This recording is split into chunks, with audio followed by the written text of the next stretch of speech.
Welcome, everyone. Kenneth Lang here with my ugly sweater on for Hanukkah. Definitely looking forward to seeing who's going to be joining us on the chat later on. We just to give everyone an idea as to what's going to be going on.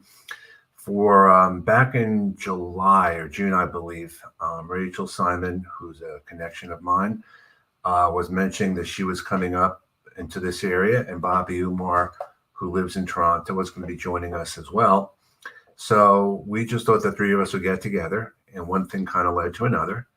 And the next thing you know, a bunch of us started getting together thinking, well, this would really be great. Let's see how many people can actually get together in one conversation. And next thing you know, we had a whole discussion with a bunch of people who came in from all over. We had Brenda Mellor that came in. We had Bryn Tillman that came in. We had a bunch of people coming. And so the plan for today is to see actually who comes on when. It's going to be a surprise to me. The first thing I'm looking forward to seeing is making sure that people are actually able to see the chat.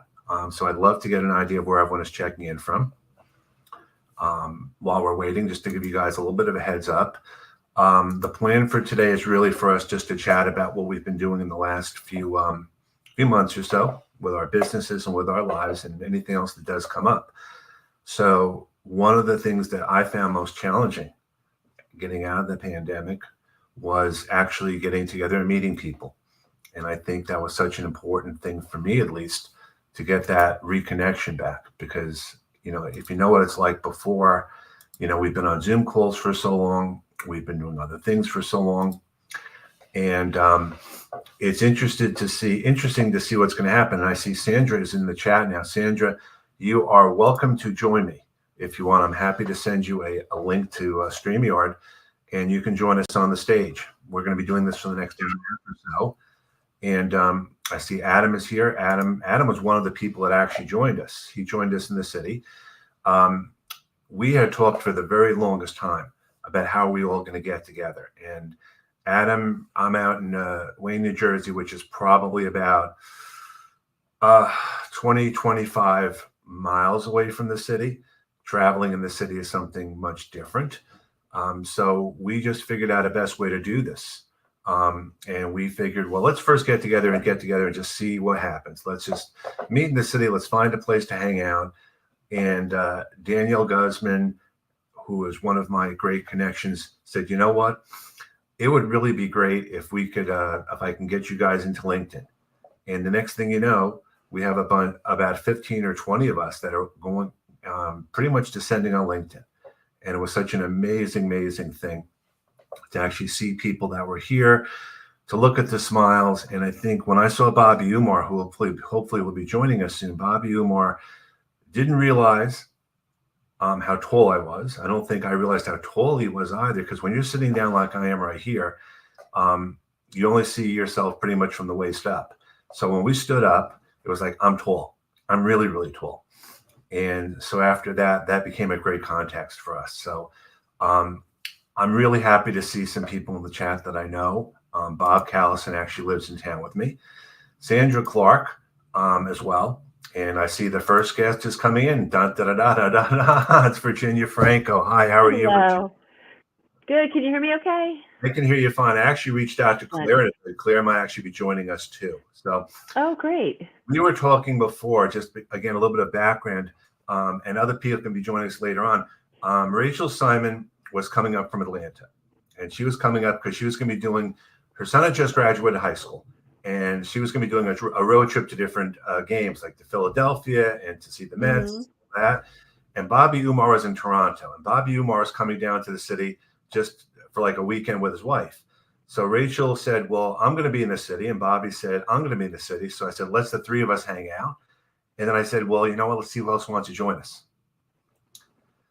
And next thing you know, we got an invite to LinkedIn. And so it's just an amazing. Yeah, I was quite jealous. That group looked like so much fun.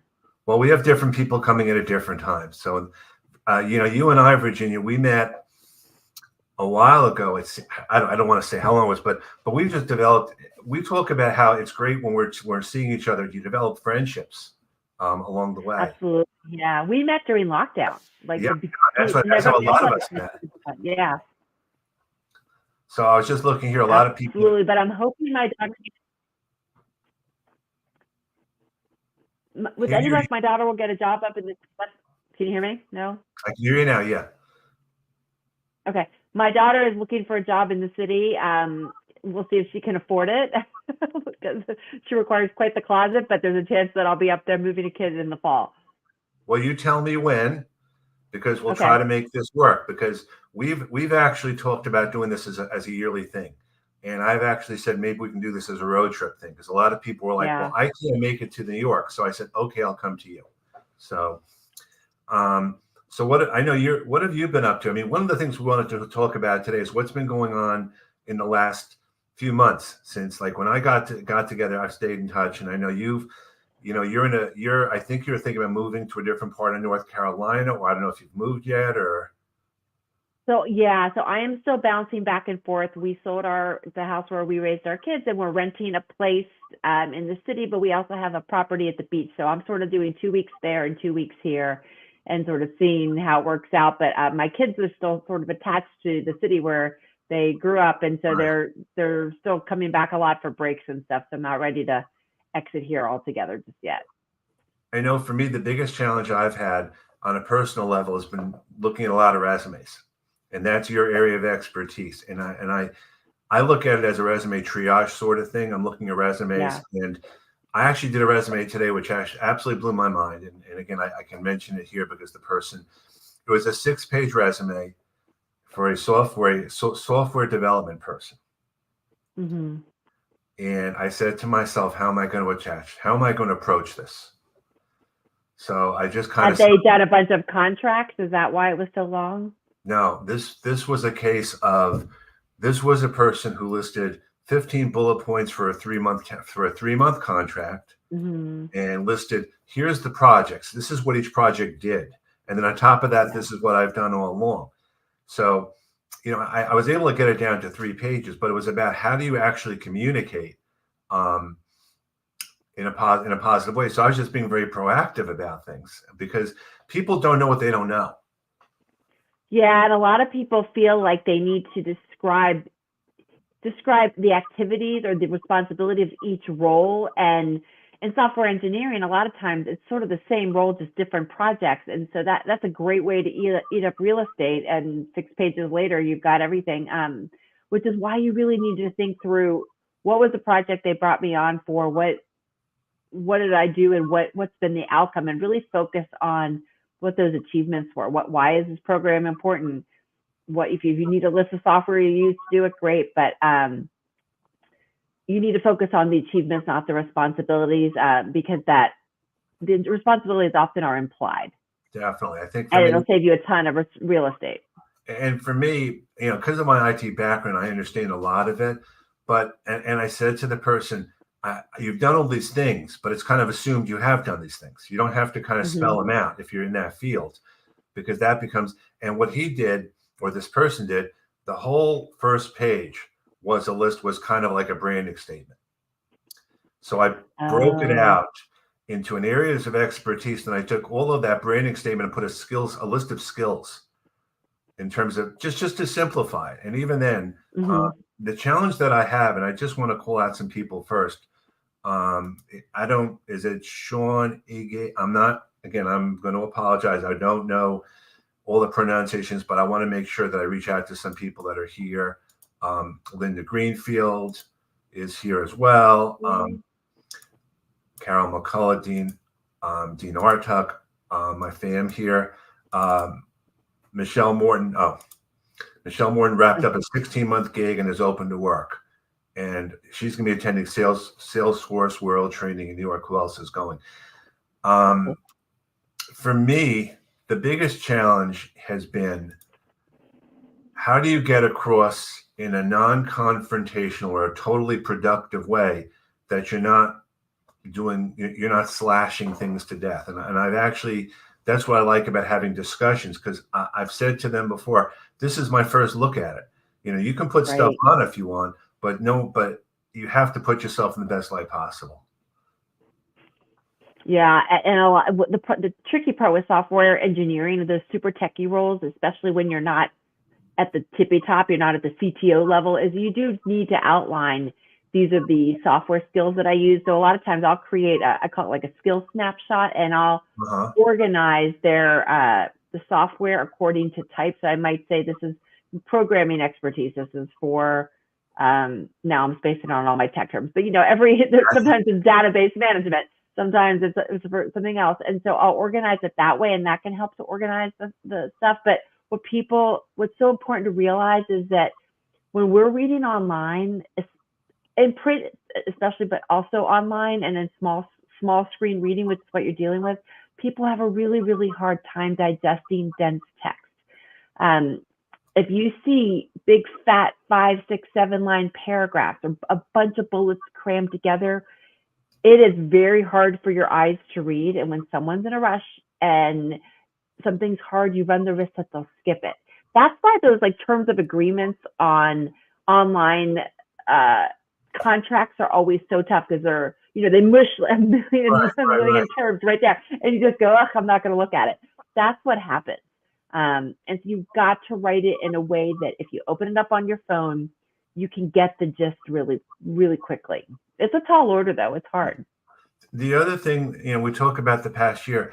I thought I was doing like a good and bad and ugly, the pros and cons, and that LinkedIn, hands down, the worst thing that LinkedIn did this year, or it's not over yet, is limiting the number of personalized connection requests for So I was base. going to say, yeah. Is forget the rationale and take that out of the equation for a moment. I'm just not sure how a networking platform can think it's in the best interest outside of a money grab to have people have to pay when they need. That's the whole point of connecting.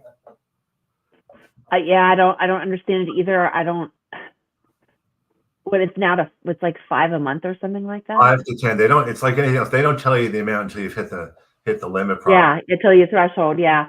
Um, it feels to me like that should be the barrier to free, and the minimal barrier to entry. I agree with you. The other thing, and I don't know if it's temporary or if this is a long-term thing. I was just on another call, and they were saying that you know how you can upload your resume to recruiters to see it behind the scenes. Yes. That's Yes. been down and out, apparently not functioning for the past 3 weeks.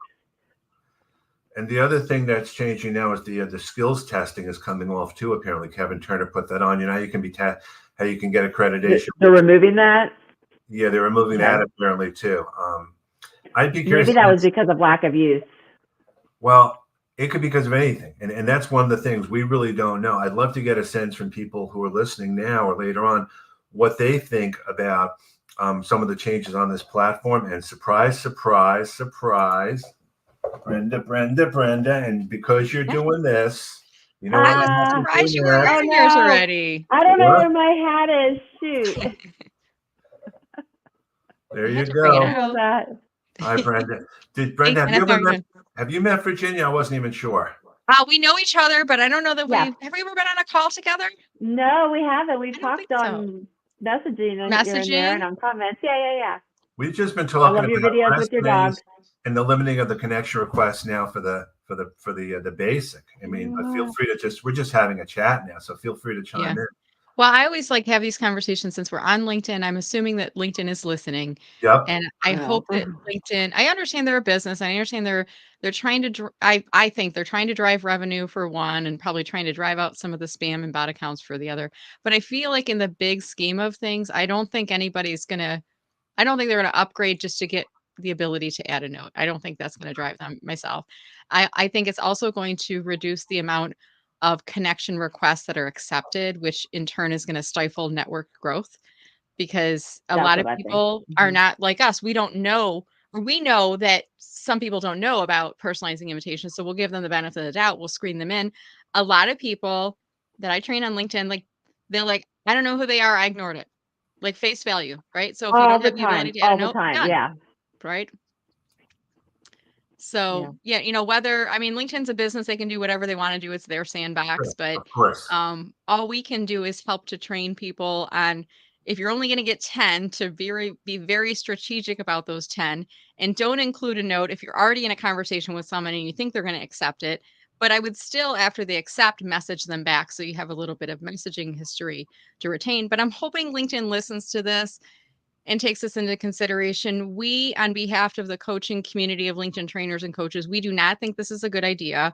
Mhm. We, if they want ideas and other ways to help to grow revenue for the platform, we are all about helping to support them with that goal. And we can help to bounce ideas and give them ideas to do so. I just don't feel like this is going to drive more premium sales if that's their goal. I don't think it's going to work, and I think it's going to backfire, and it's going to stifle network connection growth. So we'll see. Yeah, I mean, it's what, this past year, I mean, we all have to give a shout out to Kevin Turner. Kevin Turner Yeah. is so amazing Yeah. keeping track of things. I mean, he's ahead of things on top of all of us. I don't know how he does it. I love that he does it, but I don't know when he sleeps or does anything else, because even today, I think he rolled out 4 or 5 things. Three. Yeah. Kenneth, is people know he's the go-to person. So he's got a lot of people who are like ambassadors or apostles, so to speak, of Kevin Turner, who, like, when I find something new, I immediately, I probably go to like Kevin Turner and John Espirian first. I go to both of them. I'm like, have you heard of this? Have you seen this? And I've never been the first. I want to be one of those people like caught in the wild by Brenda Muller. Like, I haven't been, but I feel like because people know that he's the go-to person, I feel like he doesn't even ask people. I think people just come to him and say, hey, here's something new. Right. And if you're the first person, you get like the bragging rights on his wall. Like, Yeah, yeah. he tells who it came from, right? I know. No, absolutely. Yeah, I think for me, the biggest, like, I was shocked. I think I actually got one in the wild once and I didn't realize I did. Um, but I just love the thing that, and I'm sure you guys can appreciate this. You find this great change, and then you reach out to Kevin. He said, "Oh, it's been there 3 months I already." know. Yeah. You missed that post. I know. Yeah. I was, you talk about the basic connections. I escalated this to Lee Hecht Harrison, by the way, and the corporate is actually going to reach out to LinkedIn with a message, because again, from their standpoint, even the coaches, a lot of the coaches have basic too. So we actually have to change right now our terminology, because we used to recommend that people connect, and we can't do that anymore. We can't recommend they personalize the invites if they have basic. So we have to really come up with a whole terminology and strategy for that. I add something to that too, Kenneth, Sure. because I think you and I in Virginia are probably what I would deem to be heavy users of LinkedIn. And I think with every member, I think isn't it still 100 connection requests that you can send a week?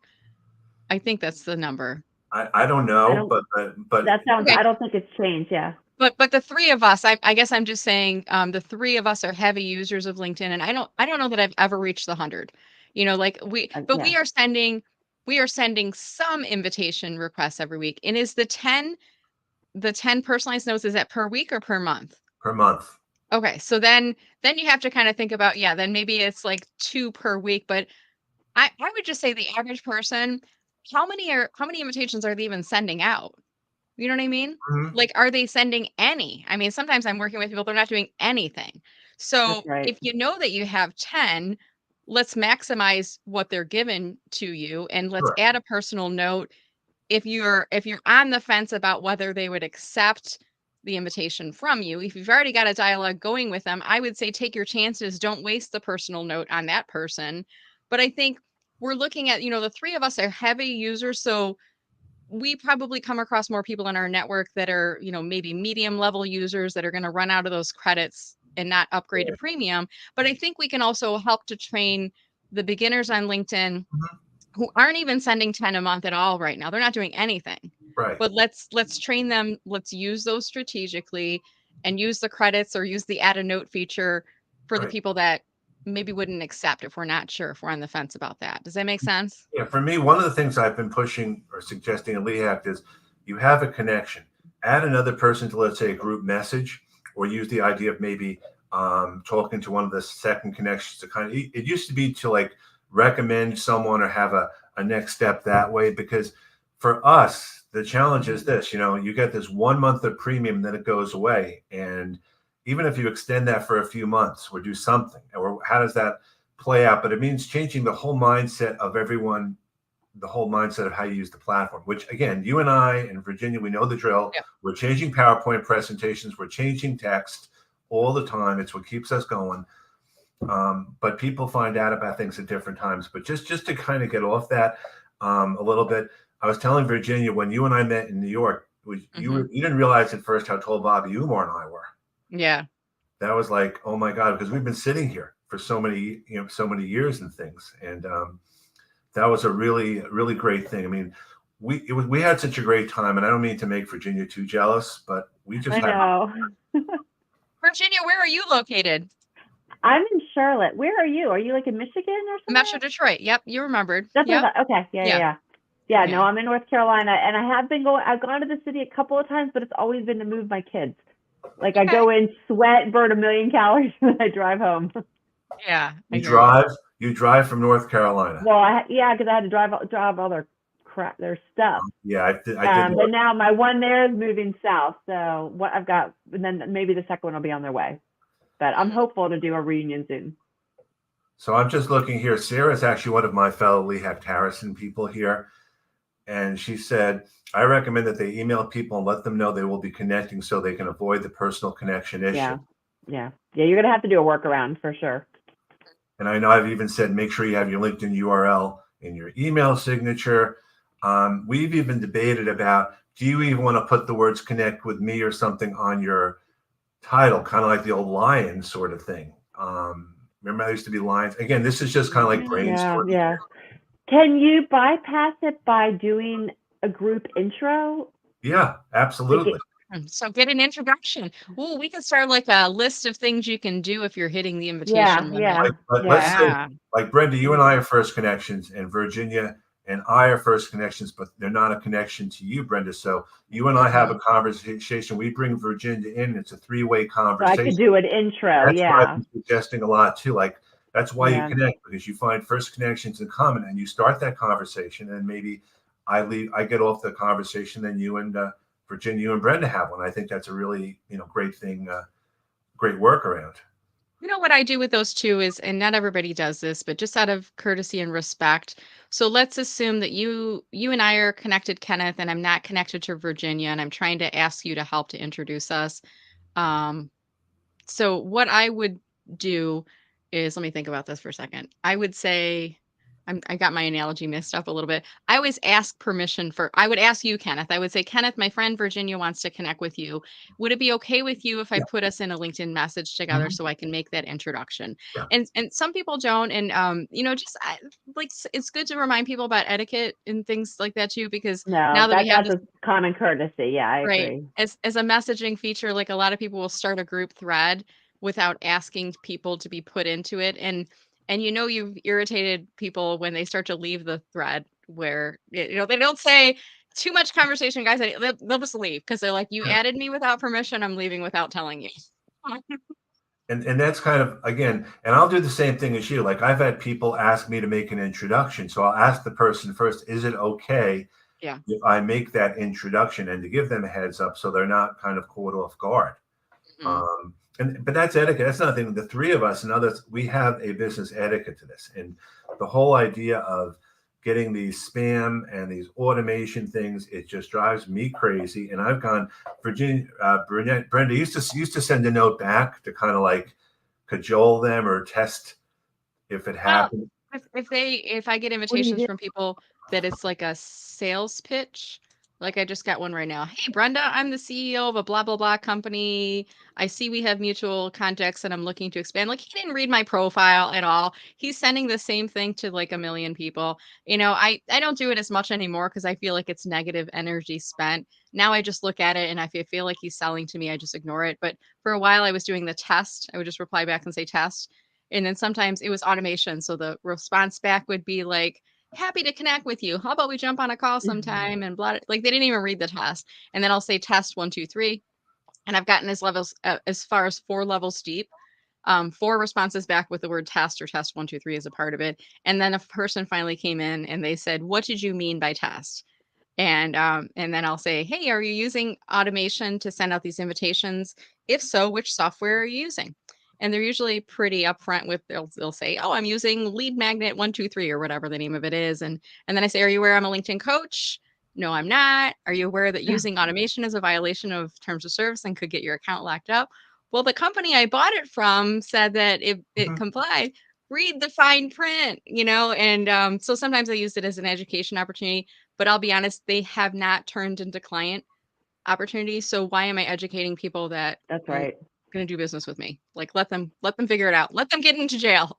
Yep. Hmm. So this is a question that I think I know the answer to. Michelle Norton is another one of my New Jersey contacts. Is there a limit to the number of accounts that can be in a LinkedIn message conversation? And I think the number is 50 within one messaging conversation. Um, I would never go that far. I mean, I think Yeah. we tried, even with the New York City thing, I think we did 15 to 20, because then what happens is you get notified every single time, and it's almost then a pod, then it's Hmm. almost a pod. And Well, I do know that you can't, if like there's someone in that list that you're, that, like you blocked or they blocked you or something like that, that you can't reply. I've seen that, but I don't know. I didn't know there was a limit. so Yeah, I would be more concerned, like to you said, Kenneth, like why would you want to try to hit the limit? yeah. Like, Yeah. you know, And sometimes I don't know about you, but I'm in so many of these group messages. After a while, I kind of forget sometimes which message is going where. And it's ironic that when we talk about connecting, the best thing now is with groups, you can message people directly in the groups for free, which I used to think was I was never a fan of groups when they went away, but at least now it's another thing to think about. So James Wolfe I had a recruiter asking if I wanted to apply for a financial analyst position, and he's a coach. And I just replied with wrong profession. I mean, Yeah. I get a lot of stuff, and then I get them. I've actually have written posts about it. I've gotten like four of these in like one day after the other, and then it's like the last one was, I guess you're not interested. Like after four times, yeah, that's true. I'm not. Yeah. Oh, people can't telemarket on landlines anymore, so they've got to go. They've got to go onto other platforms now to do it. So I No, just I know. I ignore like I used to there. So what's the weather like where you are, Brenda? Is it cold up there like it is here? it was frigid cold on the morning dog walk. I just got back from my noon dog walk and it was still cold but bearable. So I think it's in the low 40s right now, but this morning Okay. it was below 30. So That's we're about warming the up. way it was for us. Yeah. We were in the 20s last night. Hmm. Um, it's the time of year. Hmm. It is what it is. I mean, we're just kind of driving home from Massachusetts this past weekend was horrible driving. I mean, I don't recommend that to anyone. Um, Why did it snow? no, it was pouring rain. It was like Oh, raining cats and Um, dogs. Sorry, Brenda. yeah. But it was just, but you go through it. It's just the routine. I think that and I'm looking at. I think was Sandra Wise on one of the Hmm. VIP calls. I think Yep. I get that about. I'm looking for, and you can always tell when someone's not reading your profile. Hmm. And I think a lot of that now with AI, that's another challenge entirely, because with AI and LinkedIn is pushing that like crazy. Um, Sometimes I think it's just too much. I mean, does it bother you guys when you put content out that you're competing against AI and things that might be AI driven content wise, or because I don't necessarily care, but I just wonder about it. Yeah. I I don't. mean, uh, Go ahead. yeah, it does. It's for me. I mean, in terms of my job and my livelihood, I sort of liken it to an accountant. There's TurboTax to do your taxes, but people still need an accountant, and I sort of feel like that with AI writing, you can it might help with some things, but you might need a person to do one-on-one at some point. And people seem to think so far. So I'm seeing a Yeah. lot of AI driven resume content now when I'm getting them. Sadly, I can tell from a mile away what's AI and not AI. mm, I think that's the thing. I mean, I don't really feel like it's competition. I feel like I'm of the abundance mentality and, I surround yeah, myself with my competition, my co-opetition, so to speak. And I feel like there's more than enough work to go around for all of us. And honestly, in the market, there are people that are willing to pay different price points to work with us. And, whereas I might specialize more in, VIPs and executives on the higher end, I also do some free offerings to Mhm. job seekers who maybe don't have a budget at all. And there are some people that rather roll up their sleeves and do it themselves, but AI can almost be like what a calculator is to math. It helps you to create the That's a formula in a great faster analogy. way. But I Mhm. think you have to like with the calculator analogy, you have to understand, did the results make sense? Because sometimes you might put Okay. inputs into a calculator and you're like, what's 5% of 2,500? And you're like, well, that doesn't make sense. That doesn't seem right. You have to understand the output. And with AI tools, it might help you with the brainstorming part of it if that's something that you're struggling with. But then you got to read it and say, does this describe me? Is this the message I was looking to put out there? And I feel like all of us, and I see Lynn just came on too. I feel like all of us are in that bucket. Like we can do this. We can do content creation, whereas AI helps people with content creation a bit. Yeah, Welcome. I think it's a great, hey, Lynn, I think it's a really good tool for people that maybe English isn't their native language, just to do some corrections. It's a great tool, like you said, for brainstorming. I mean, I've used it from time to time, not with writing resumes, but for some writing of some other things. And it requires some heavy editing, but when I've got, writer's block, I've been grateful for it as a tool. And it's a really good research tool. Feel free to chime in, Lynn. Lynn is that? Lynn? Have you ever met Virginia? I don't even. Yeah. Okay. Yep. Yeah, yeah, Yep. yeah. She's Mhm. spoken for my group. Brenda's Yep. spoken for my group. Yep. You've spoken for my group. Yeah. Mhm. Yep. So we were talking about just AI, and we kind of talked a little bit about when we met in the city, and different people are going to be coming in. Now you're kind of into the ATS and all that. Do you find a lot of AI used with like the job applications and the descriptions, um, or how they're being? Because I read that AI is going to be used for job specs now in the future a lot. Oh. I use AI and ChatGPT to do some analysis of job descriptions, but it's not the one and only, tool that I use. Um, you probably know I'm working on my doctoral dissertation, and Yep. there's something called triangulated research.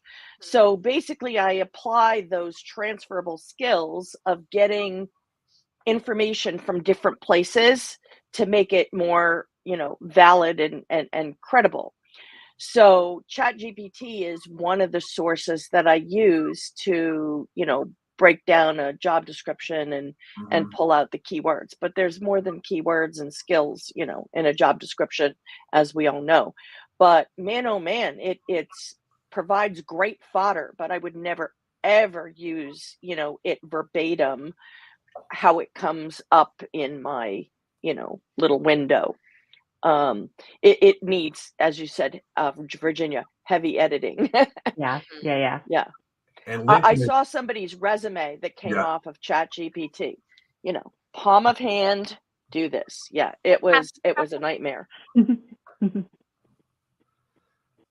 I mean, LinkedIn is pushing AI all over the place. And, Michelle asked the question here, which, how accurate is the AI feature in LinkedIn? Am I a good fit for this job? I feel it's overly encouraging people to apply when they may not have what's required. I have no doubt about that. I think I've actually done some of these collaborative articles, a lot less than I used to, because I just don't have the patience to answer a bot of stuff that really isn't relevant anymore. And they may be using that content too. In fact, the joke about it, not that was I was an expert on 10 different things as collaborators, and I hadn't even posted on 8 of them. So I was like, where are they getting this information?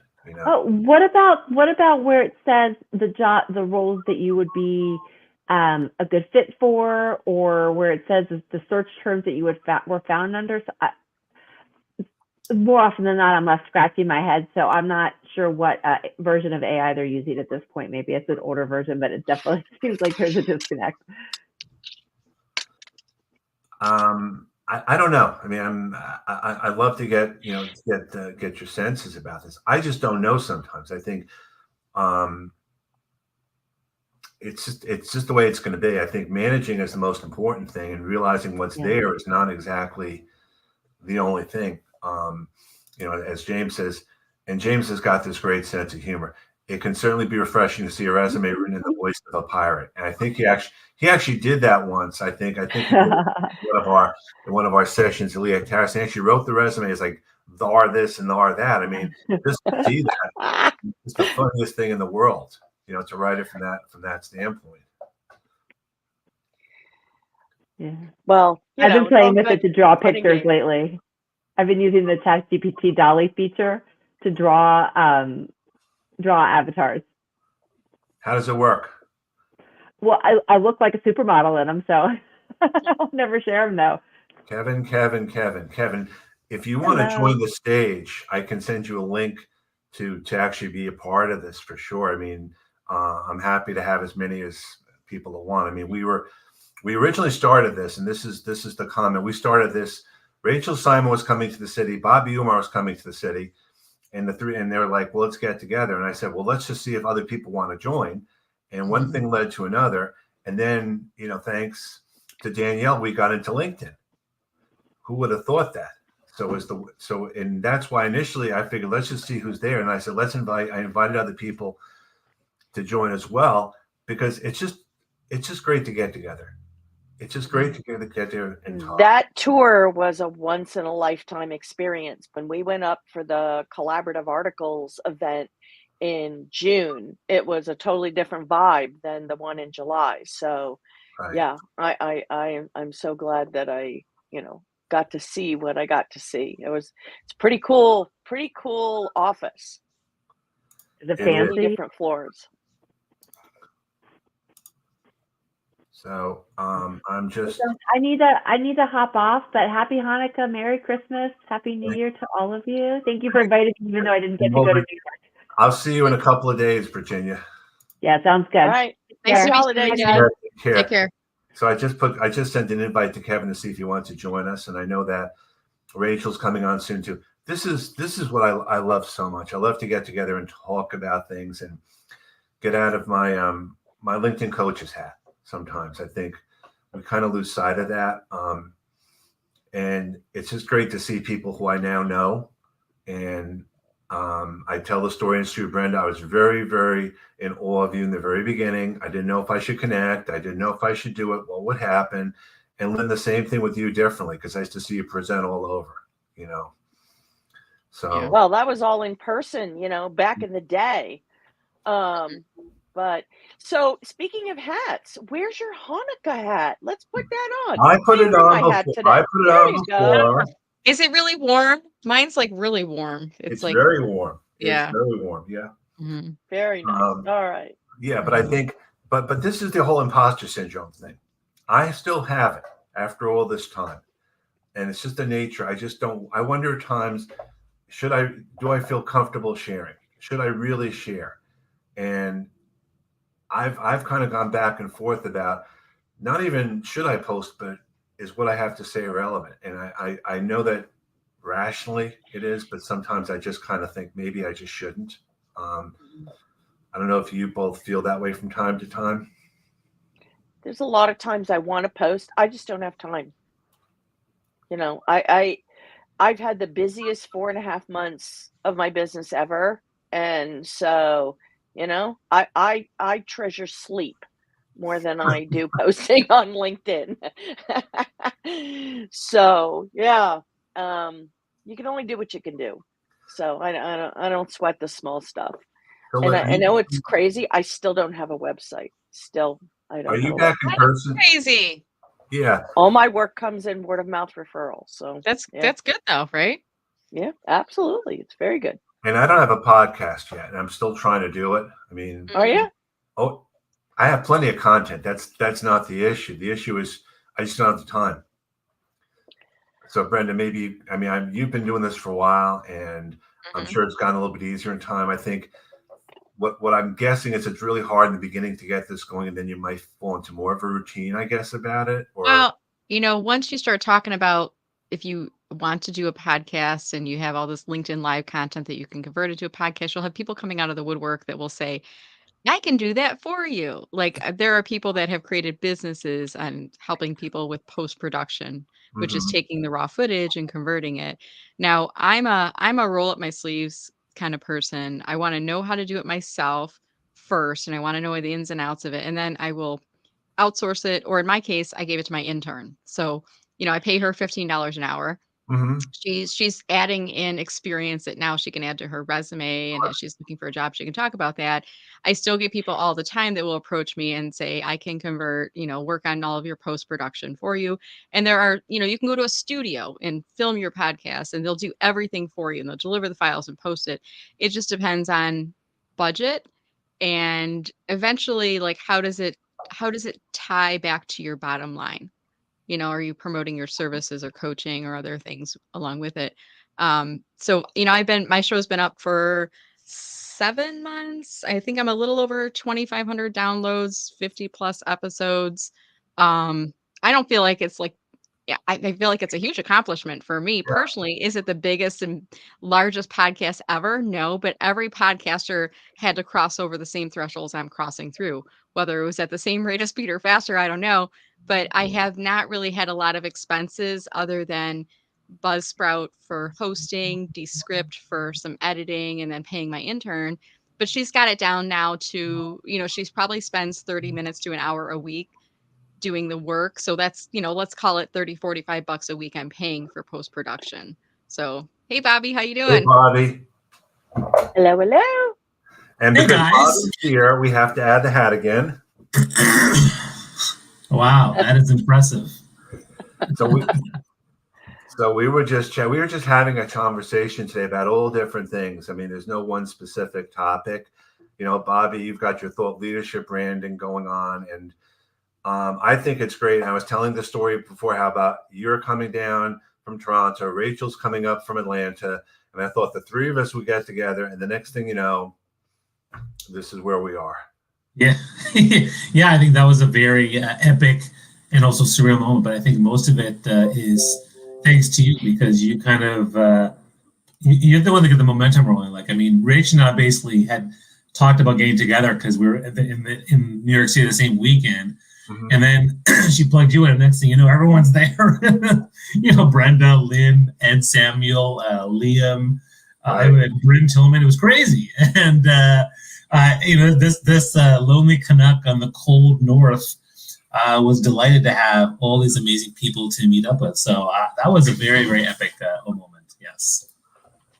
Hello, Bobby's wife. Her phone rang, so she had to grab it. She's like, is that Brenda and Kenneth and Lynn? Hi. Yeah, she was there too. Paul was there too. Paul, I think, is downstairs, and I'm, just kind of checking out.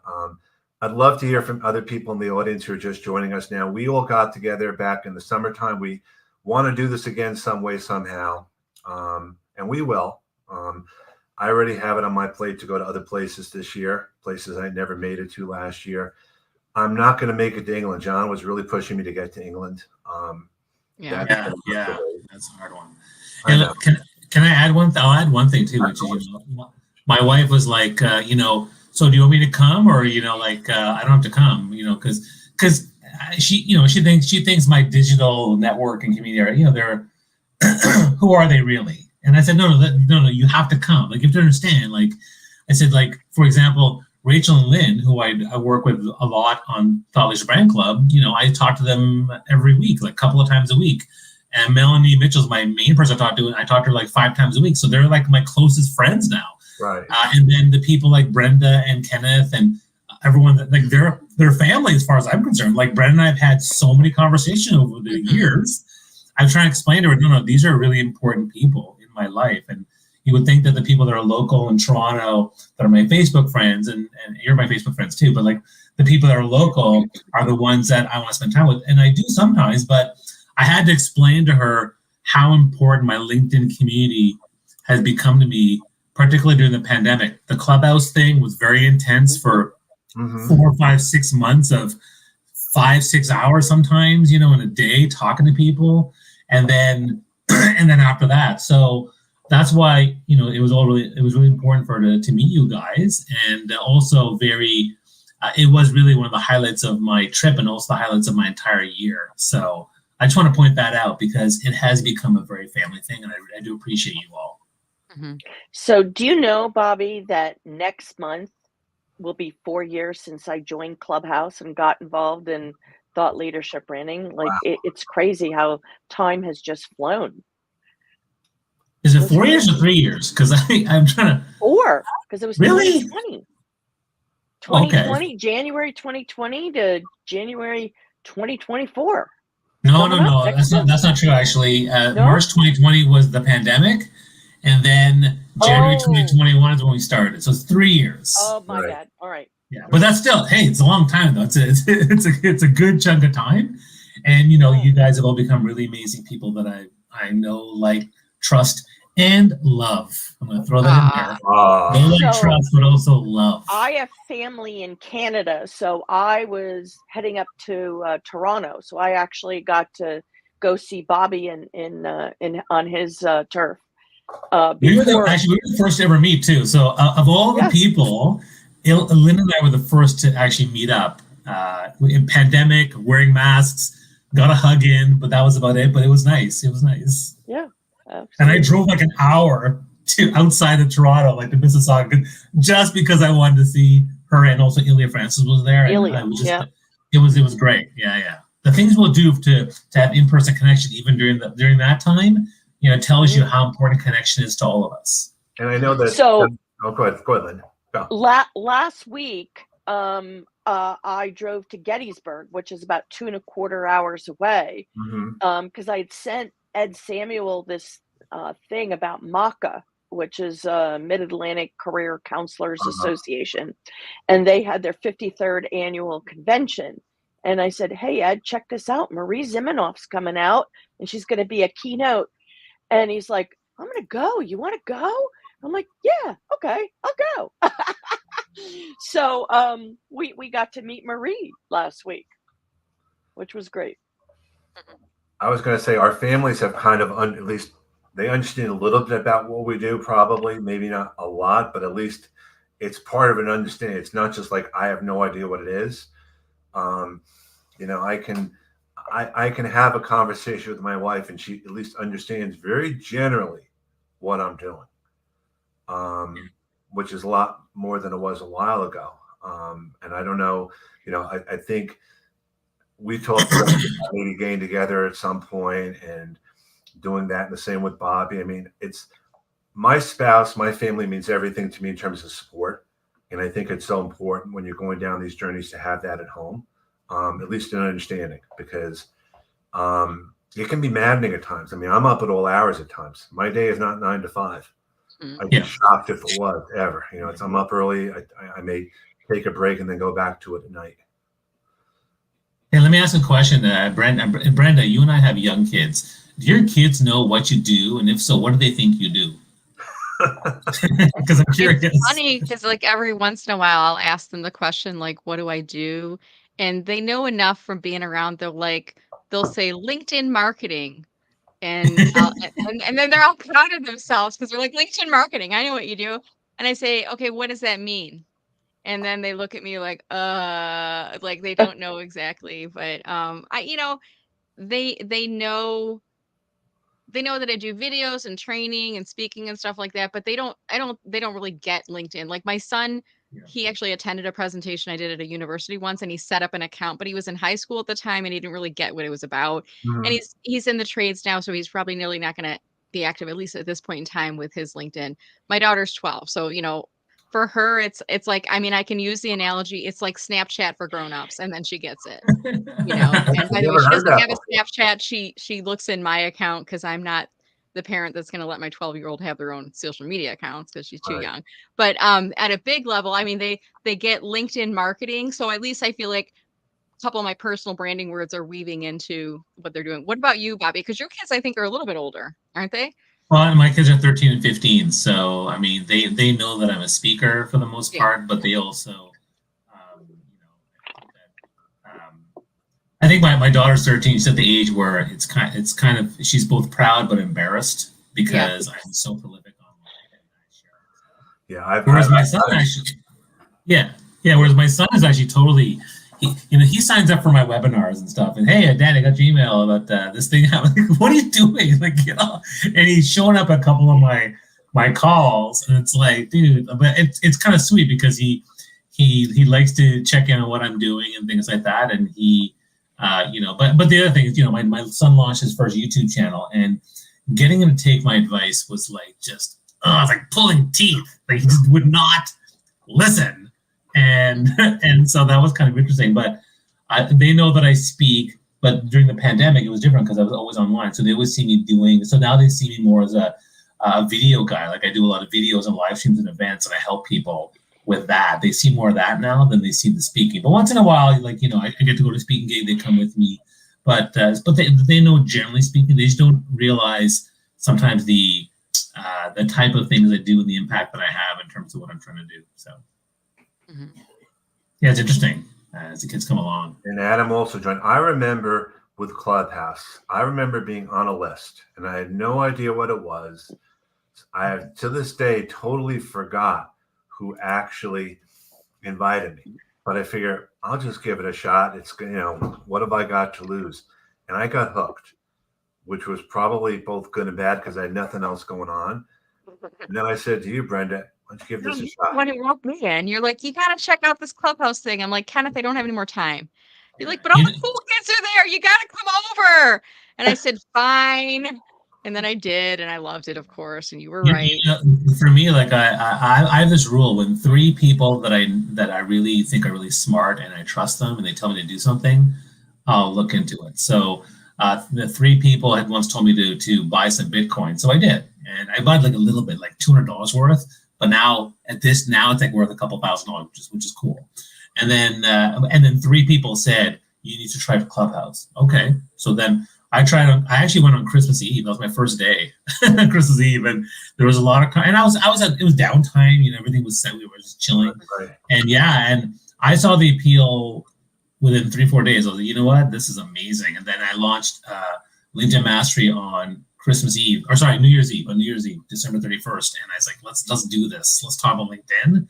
And then 3 weeks later, TLB Club was born. So I'm very grateful to it, even though I don't use it much anymore. But certainly I saw the potential for it during the pandemic. Mm-hmm. Yeah, it was great to kind of cook, my meals and listen in, because I was learning a whole bunch of great stuff. Yeah. Bobby, you were always cooking. I remember you were like cooking dinner, and I was almost always doing dishes, because during the pandemic, I was making 3 meals a day at home, and there was a lot of we don't have a dishwasher, right? So because of our building's old pipes, so I was like doing tons of dishes all the time while sitting there, but cooking too sometimes. But I was mostly, I'd say most of my time was in the kitchen. I was in the kitchen, just over there, doing all the Clubhouse stuff. Mm-hmm. I mean, I love the morning things, the 8 o'clock in the morning chats that I could be in like my t-shirt and my my loungewear, and I could just be chatting on an audio, and it just didn't matter.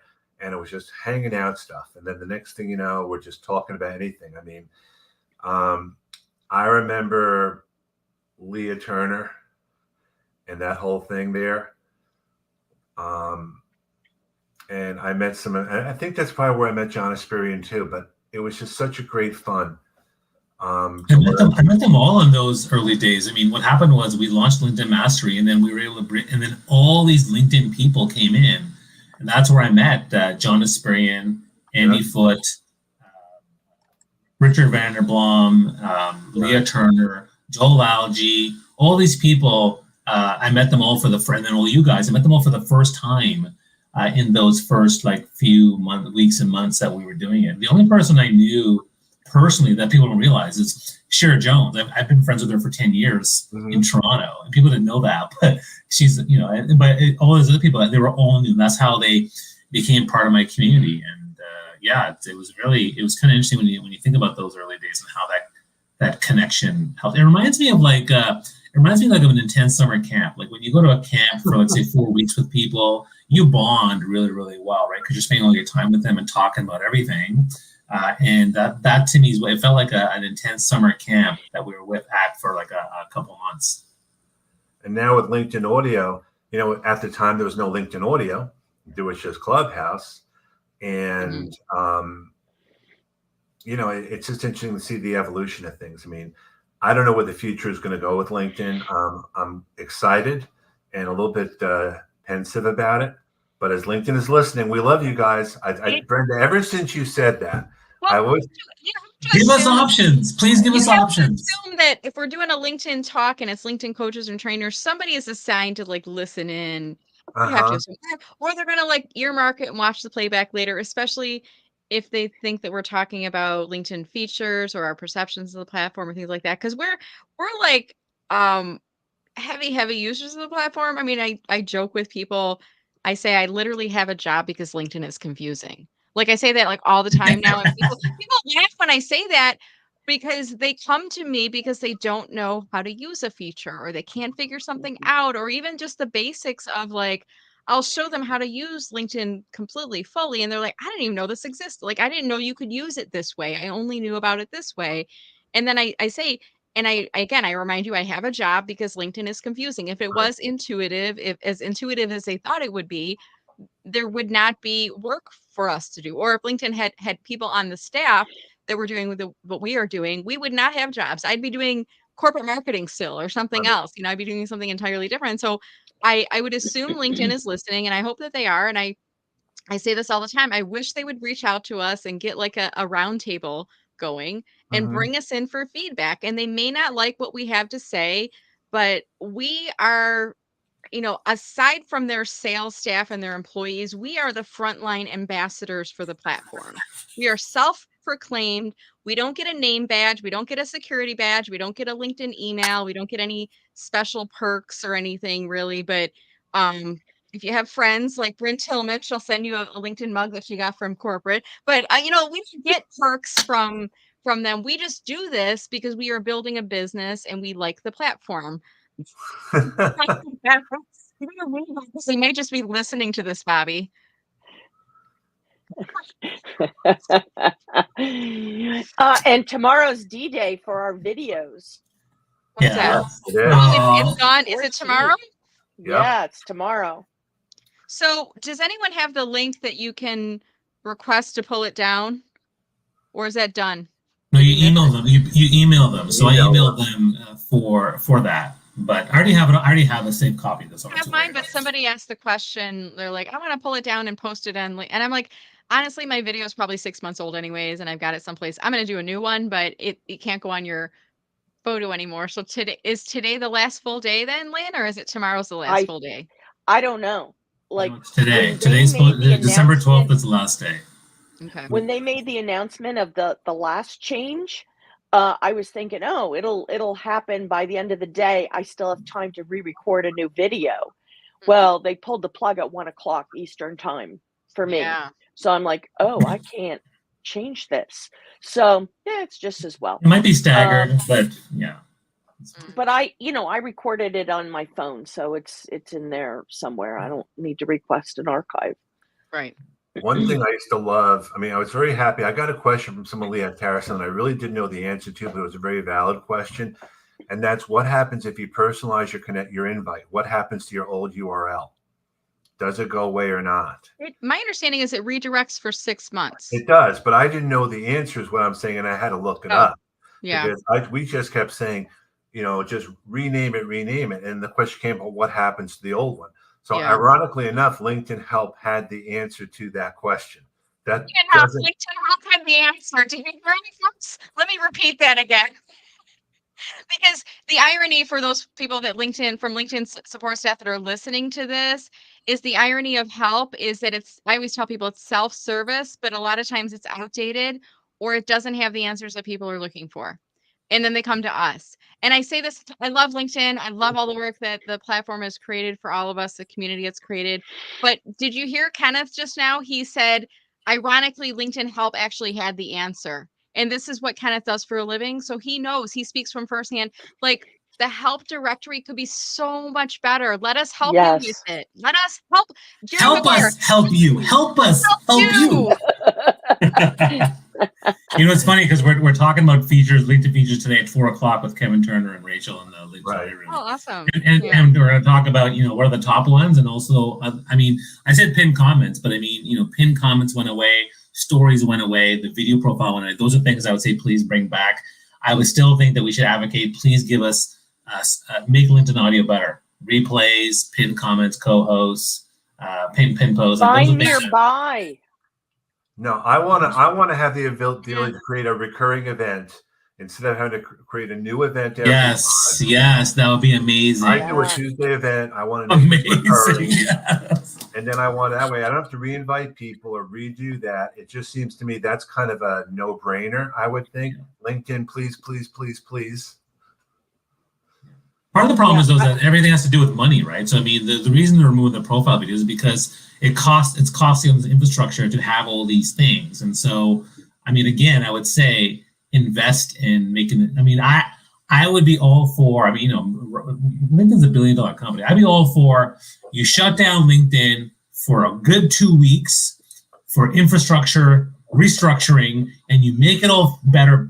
Switch to a brand new platform that's robust. And we all come back, guns a-blazing with lots of cool things we can do. I'm all for that. Hi, Rachel.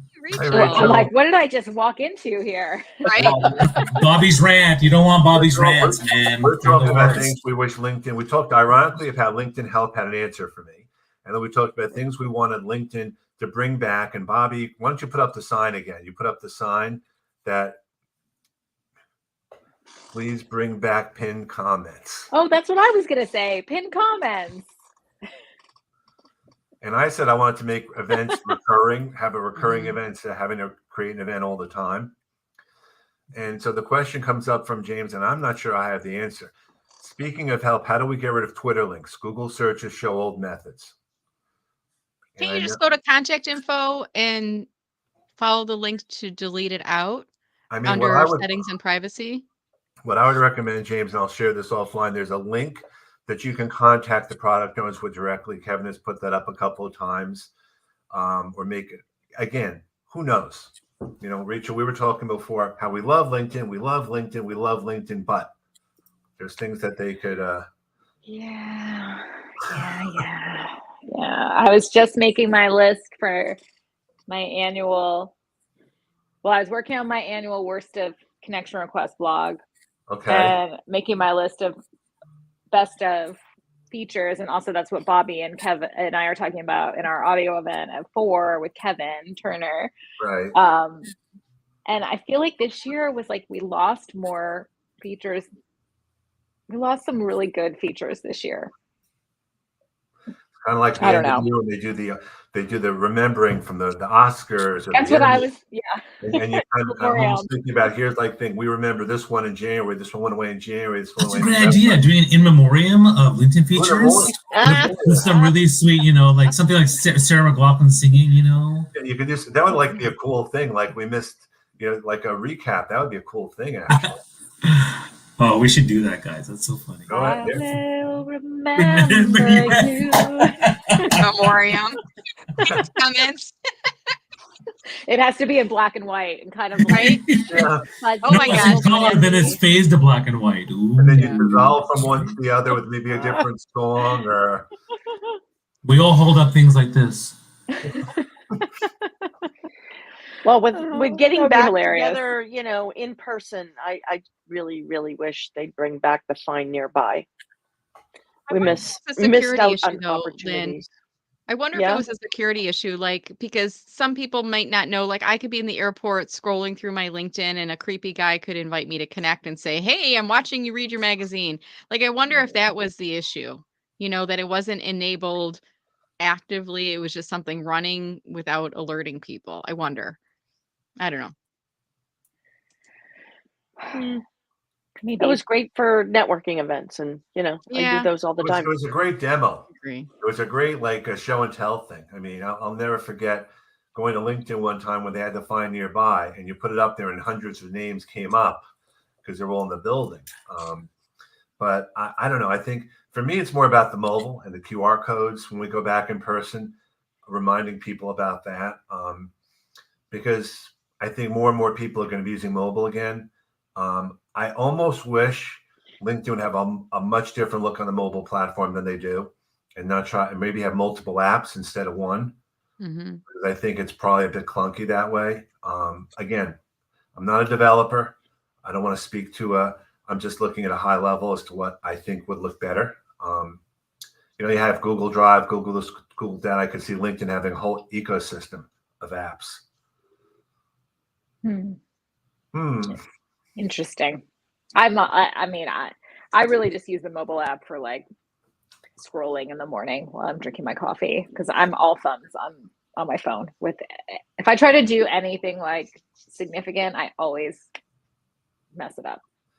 I use my phone for voice messages. Is the easiest. True. That's the main thing I'm using this for. But I'm almost always a desktop person as well. So Bobby, we should all do. I just did karaoke not too long ago, as you guys may or may not know. We should do a whole karaoke thing with the songs in the background and playing with the features that have gone away. We could just do our. Yeah, like for like pinned comments, I'd be like, "Hey, I just met you," and then then you're gone, right? Right. Call me, maybe. We could totally do that. It'd be fun. Karaoke. I'm going to a karaoke holiday party this afternoon. Well, Rachel, I was saying, yeah, and TLB Club's having a holiday party on December 26th or 7th or 8th, something like that. And I was, I forget the date. But I was like, we should do karaoke. I want to do karaoke. That'd be fun. We could find a way to do it, maybe. Zoom karaoke? Yeah, I'm not sure how that works with Zoom, but maybe there's a way. I don't know. Well, Brenda, you might know, because I know you do a lot of music in the background there. With some things, is there a way to bring like songs in that people can sing? Or do we actually need Chris for that? We need Chris Johnson for that, probably. What are you talking about? If you did karaoke and you have music in the background, Lane, can people actually sing to the music, or is it just background music? Are you talking about in a LinkedIn Live? Or Zoom or something? Yeah, I'm just wondering.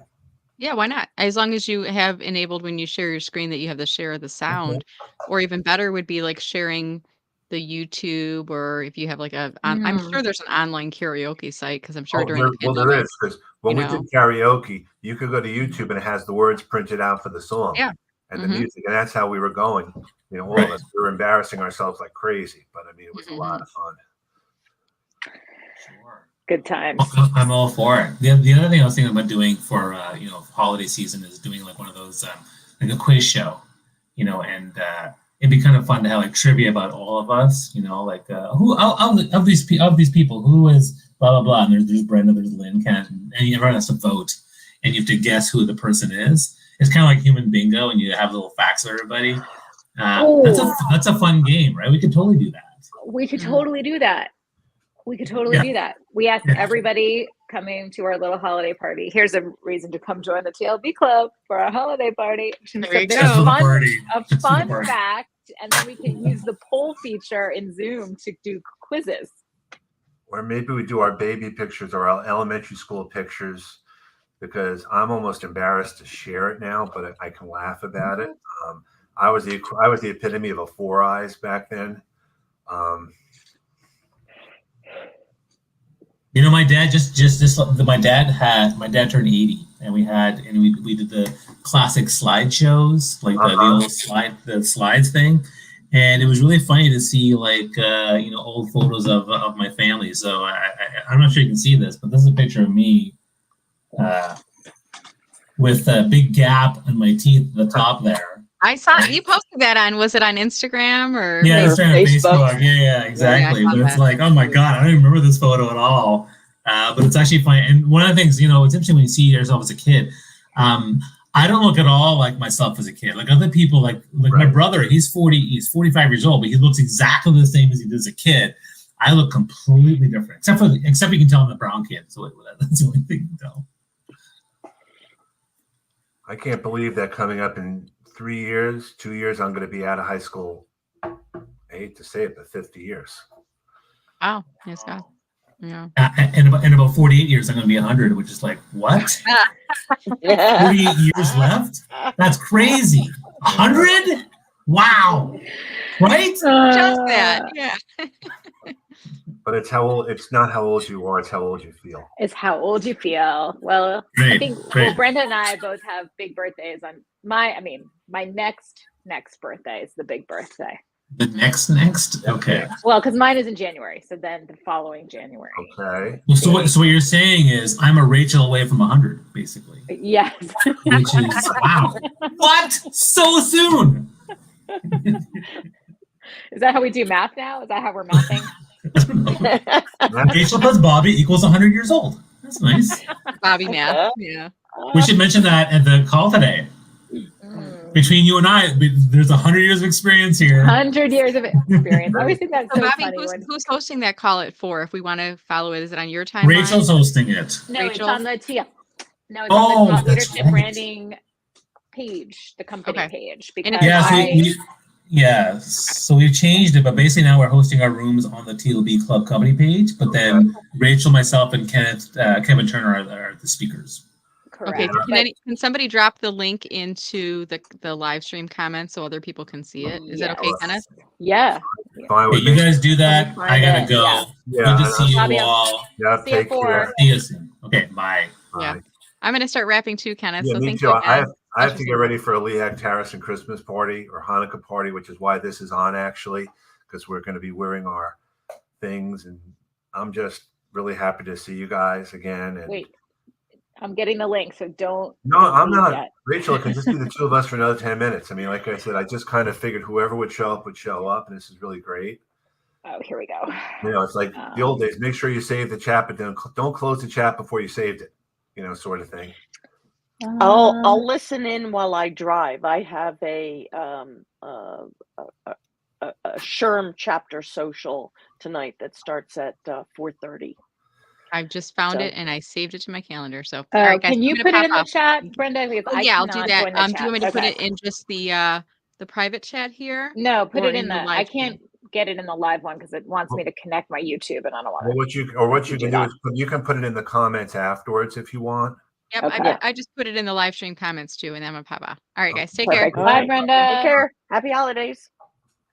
All right. One. So is this a virtual party, Kenneth, or is it an in-person It's party? a virtual because we're from all over the country. Mm. Oh wow. So it's just a chat. I have no idea who's showing. I mean, I haven't met a lot of the people, but we've been talking about this for a while, and just a good thing. How many people are all over the country? I think we probably have about 100, 200, 125 of us all around. Wow. And Okay. then there's other people above us, but we'll see. I mean, it's a I lot thought of it was fun. just your branch. what? I thought it was just your branch. No, I get resumes Oh. from all over. I get resumes from all over, and ironically, I'm getting resumes from LinkedIn now, which is kind of half funny a little bit because LinkedIn had those layoffs. But Yeah. all right, I'm gonna get going then too. Let me know, Rachel, when it's good for me to. Give me close 1 second. I'm just typing it right now. Oh, absolutely. I'm not rushing. I mean, like I said, all I have to do is sign off and sign back on for another meeting at 2:30. Oh, there we go.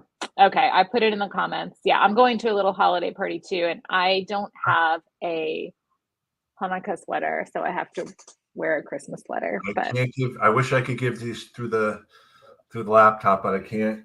And I can't even give you this as well, of course. that's perfect. All right, take care. All There right, you go. it's good to see everyone. Happy holidays. Happy holidays, everyone. holidays Thanks for too. listening. Bye. All right. Bye. Take care.